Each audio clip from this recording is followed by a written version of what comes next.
हमारा मन इस दुनिया का सबसे पावरफुल हथियार है। हमारे जीवन के प्रत्येक घटना के साथ सिर्फ और सिर्फ हमारा मन जुड़ा होता है।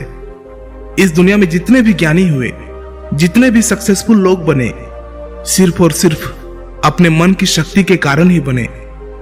लेकिन हम में से बहुत से लोग क्यों इन शक्तियों को समझ नहीं पाते हैं?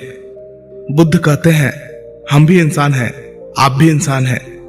हमारे अंदर, आपके अंदर, सबके अंदर समान शक्ति है। लेकिन क्यों हम उसे समझ नहीं पाते हैं? जो इन शक्तियों को समझ गया वह ज्ञानी बन गया। जो अपने मन की शक्तियों को संग्रह करना सीख लिया, उसके लिए उसका जीवन आसान हो जाता है। वह अपने जीवन में जो कुछ भी चाहता है उसे वह पा लेता है। गौतम बुद्ध कहते हैं कि सभी में बुद्ध बनने की योग्यता है, क्योंकि वह जानते हैं कि शक्ति वो हर इंसान में मौजूद है। लेकिन उस शक्ति का सही उपयोग हम नहीं कर पाते हैं। कुछ शक्तियों का उपयोग हम कर लेते हैं और कुछ शक्तियों को हम व्यर्थ में ही छोड़ देते हैं। आइए इसे एक छोटी सी कहानी से समझते हैं। इस कहानी को अंत तक जरूर समझना। अगर आपने इसे समझ लिया तो आप अपने जीवन में अपने मन के द्वारा, अपने मन की शक्तियों के द्वारा बहुत कुछ कर सकते हैं, बहुत कुछ पा सकते हैं। एक गुरु का शिष्य अपने गुरु की तरह बनना चाहता था।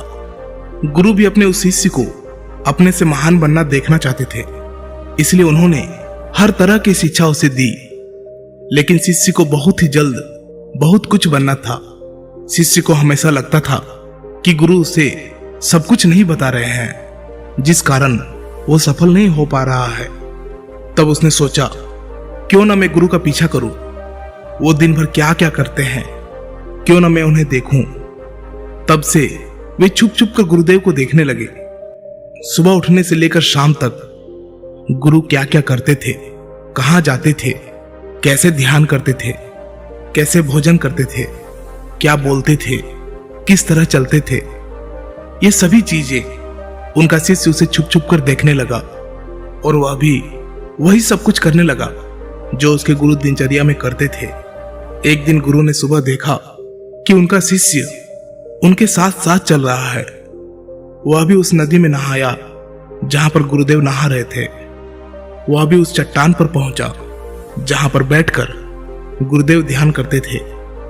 और गुरु के चट्टान पर बैठने से पहले ही वह उस चट्टान पर बैठ गया और ध्यान करने लगा। यह देखकर गुरुदेव मुस्कुराए और वहीं पास के ही दूसरे चट्टान में जाकर बैठ गए और ध्यान करने लगे। शिष्य ने सोचा कि गुरुदेव कुछ कहेंगे, लेकिन किसी की आवाज ना आते देख उसने अपनी आंखें खोलकर देखा। फिर उसने सोचा कि शायद गुरुदेव महीने में किसी एक दिन उस दूसरे चट्टान पर बैठकर ध्यान करते हैं। शिष्य की ये हरकतों को देखकर गुरु को पता चल गया था कि उनका शिष्य उनके तरह बनने के लिए उनका नकल कर रहा है। तब एक दिन गुरु एक पेड़ के डाल पर बैठकर सो गए। शिष्य ने सोचा शायद रात में पेड़ के डाल पर सोने से कुछ प्रभाव पड़ता होगा, इसीलिए गुरुदेव वहां पर सोए हैं। और वह भी उसी पेड़ की दूसरी डाल पर जाकर सो गया। रात को कुछ गिरने की आवाज आई। आवाज सुनकर गुरुदेव की आंखें खुली तो उन्होंने देखा कि नीचे जमीन पर उनका शिष्य गिरा हुआ है और वह चिल्ला रहा है।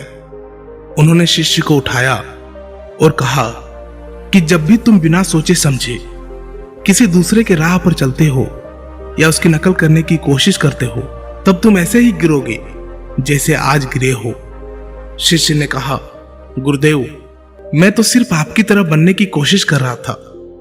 गुरु ने कहा कि तुम अगर बंदर की तरह नकल करने लगोगे तो हो सकता है कि बहुत प्रयासों के बाद हर काम करने लगो जो बंदर करते हैं। पर क्या इंसान होने के बावजूद बंदर होना उचित होगा? शिष्य ने कहा, नहीं गुरुदेव, इंसान बनना ही ज्यादा उचित है। लेकिन गुरुदेव मैं अपने मकसद में कैसे सफल बन सकता हूं? मैं कैसे अपने आप को जान सकता हूं, पहचान सकता हूं? मैं तो बस यह देख रहा था कि आप क्या करते हैं, शायद उससे मुझे कोई रास्ता मिल जाए। गुरु ने कहा, जिस प्रकार शरीर को चलाने के लिए भोजन की आवश्यकता होती है। भोजन अगर शुद्ध है तो शरीर में शक्ति भी शुद्ध होती है। हमारा शरीर स्वस्थ रहता है, शक्तिशाली रहता है, बलवान रहता है। उस शरीर से जो भी कार्य करना चाहो तुम करवा सकते हो। लेकिन तुम खराब, सड़ा गला रखा हुआ बासी खाना खाओगे तो क्या होगा? शिष्य ने कहा, शरीर की शक्ति खत्म हो जाएगी, हमारा शरीर बीमार पड़ जाएगा। फिर गुरु ने कहा, इसी तरह हमारे पास मन की शक्ति होती है और इसमें इतनी शक्ति होती है कि कुछ भी पाया जा सकता है, कुछ भी बना जा सकता है, अपने आप को जाना जा सकता है, पहचाना जा सकता है, बुद्धत्व को प्राप्त किया जा सकता है। लेकिन मन की शक्तियों को नापा या तोला नहीं जा सकता है। शिष्य ने कहा, आप तो ज्ञानी हैं, ध्यानी हैं, इसलिए आपके पास मन की शक्तियां हैं जिनका उपयोग आप कर सकते हैं। लेकिन हम उपयोग करते हैं तो कुछ भी नहीं होता। गुरु ने कहा, शक्ति तो तुम्हारे पास भी है और उतनी ही है जितनी मेरे पास है या किसी और के पास है। तो गुरुदेव, फिर हम सभी लोग कामयाब क्यों नहीं होते? हमारे जैसे बहुत से लोग हमेशा असफल होते रहते हैं, ऐसा क्यों? गुरु ने कहा, क्योंकि मन की शक्तियों का हम सही तरीके से उपयोग नहीं कर पाते हैं, बल्कि मन की शक्तियां हमारा उपयोग कर लेती है। शिष्य ने कहा, क्या आप मेरे मन की शक्तियां दिखा सकते हैं? क्योंकि मैं इसे समझ नहीं पा रहा हूं। गुरुदेव बोले, हाँ बिल्कुल, मैं बिल्कुल दिखा सकता हूं, पर इसके लिए तुम्हें मेरा एक काम करना होगा। क्या तुम कर सकोगे? शिष्य ने कहा, हाँ अवश्य करूंगा। मुझे क्या करना है? गुरु ने कहा, ज्यादा कुछ नहीं करना है, बस इतना ही करना है कि जितने भी विचार तुम्हारे मन में आए उन विचारों को एक एक लकड़ी के समान समझना है और उन लकड़ियों को उठाकर उस झोपड़ी पर रखते जाना है। और ये तुम्हें पूरे 1 महीने के लिए करना होगा। ध्यान रहे, एक विचार के लिए एक लकड़ी का होना आवश्यक है। जैसे कोई भी विचार से कोई लकड़ी छूट ना जाए। एक काम और करना, अपने उस विचारों को जो तुम्हें ज्ञान और ध्यान प्राप्त करने के लिए आए, उन विचारों की लकड़ियों को तुम्हें उन झोपड़ियों के बाहर रखना होगा।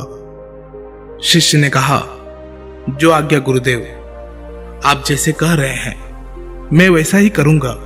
और शिष्य ने विचारों को देखना और उन विचारों से लकड़ियों को उठाकर झोपड़ी में रखना शुरू कर दिया। धीरे धीरे 1 महीना बीत गया और शिष्य पूरा 1 महीना बीतने के बाद शिष्य गुरु के पास गया और बोला, गुरुदेव 1 महीना हो चुका है, जैसा आपने कहा था मैंने बिल्कुल वैसा ही किया है। अब आप मुझे मेरे मन की शक्तियों को दिखाएं। गुरु शिष्य के साथ उस झोपड़ी पर पहुंचे। गुरु ने देखा कि पूरी झोपड़ी छोटी छोटी लकड़ियों से भर गई है, यहां तक कि कुछ लकड़ियां बाहर भी गिरी हुई है। गुरु ने कहा, वह लकड़ियां कहां हैं जो तुम्हारे ज्ञान और ध्यान के विचारों की है? शिष्य ने बाहर पड़ी कुछ लकड़ियों को लाकर गुरुदेव को दिया और बोला, यह वही लकड़ियां है। गुरु ने उस लकड़ियों को गिनने के लिए कहा। जब शिष्य ने ज्ञान और ध्यान की लकड़ियों को गिना तो वो 26 लकड़ियां पाया। गुरु ने कहा, बस तुम्हें एक काम और करना है, यह काम बहुत छोटा सा है, क्या तुम कर सकोगे?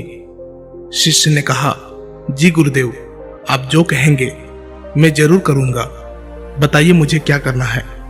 गुरु बोले, ये जो लकड़ियां तुमने इकट्ठे किए हैं इसे एक साथ बांधकर उस नदी में फेंक कर आओ।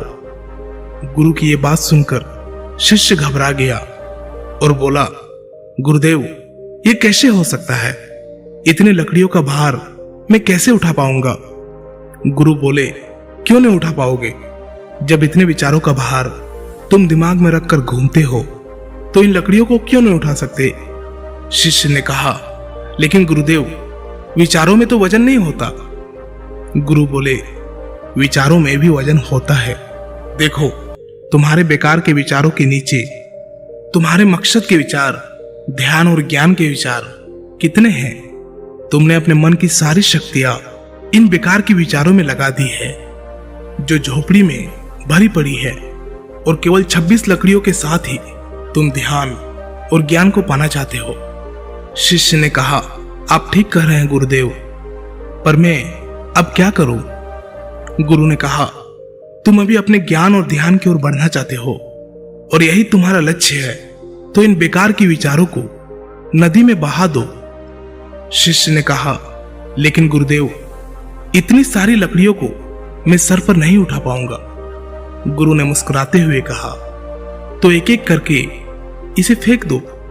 1 महीने में, 2 महीने में, जितना भी समय लगे लगाओ, लेकिन अपने सर से, अपने मन से इन बेकार के विचारों को फेंक डालो। याद रहे, एक विचार छूटने पर नदी में सिर्फ एक ही लकड़ी फेंकना है।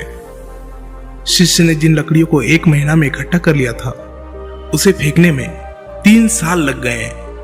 एक विचार छोड़ने पर वह एक लकड़ी नदी में फेंक देता। अब उसके पास केवल 26 लकड़ियां ही बची थी, जो उसके ध्यान और ज्ञान की थी। उसके पूरे मन की शक्ति ध्यान और ज्ञान पर लगी हुई थी। कोई भी बेकार के विचार उसके मन में नहीं था।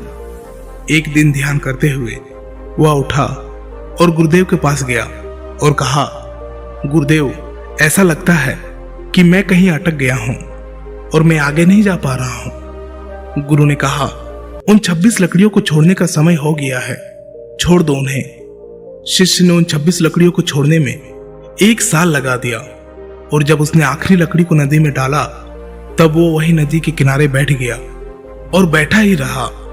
गुरु ने अपने शिष्य को नदी के किनारे ढूंढते हुए वहां पहुंचे। गुरु शिष्य को देखकर वह जान गए कि वह संपूर्ण शक्ति में खेल रहा है। शिष्य ने गुरु की ओर देखा और दोनों ही एक दूसरे की ओर देखते हुए बिना कुछ कहे वापस चले गए।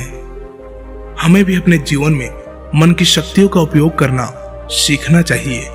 अगर हमने ऐसा कर लिया तो हम जीवन में वो सभी असंभव काम, जो कुछ भी हम पाना चाहते हैं, हम उसे पा सकते हैं। हमारी शक्ति हजारों लाखों विचारों के रूप में हमारे मन में बिखरी पड़ी है। इसमें कुछ अच्छे विचार भी है, कुछ बुरे विचार भी है। बस हमें अपने अच्छे विचारों को पकड़ना है। अगर हम अच्छे विचारों को नहीं पकड़ेंगे तो बुरे विचार तुरंत ही हमारे पर असर डालने लगेगा और हम नकारात्मकता की ओर, नेगेटिव एनवायरनमेंट की ओर बढ़ते चले जाएंगे। इसीलिए भगवान बुद्ध बोलते हैं कि जब भी आपके मन में अच्छे विचार आए, उसे तुरंत पकड़े, उन विचारों पर तुरंत काम करना प्रारंभ कर दे। मन की शक्तियों का उपयोग करना बहुत ही सरल है। बस आपको उतना ही करना है जो आपको सबसे ज्यादा सटीक लगे। लेकिन हम एक काम के साथ हजारों कामों को करने लगते हैं और उसी में हम डिस्ट्रैक्ट भी हो जाते हैं, हम विचलित भी हो जाते हैं, और इस वजह से हमारे मन की सारी शक्तियां बिखर जाती है। इसीलिए आप किस काम के लिए बने हैं उसे समझे। भगवान आपको जिस काम के लिए बनाया है, वैसे विचार आपके मन में बार बार आएंगे। बस जरूरत है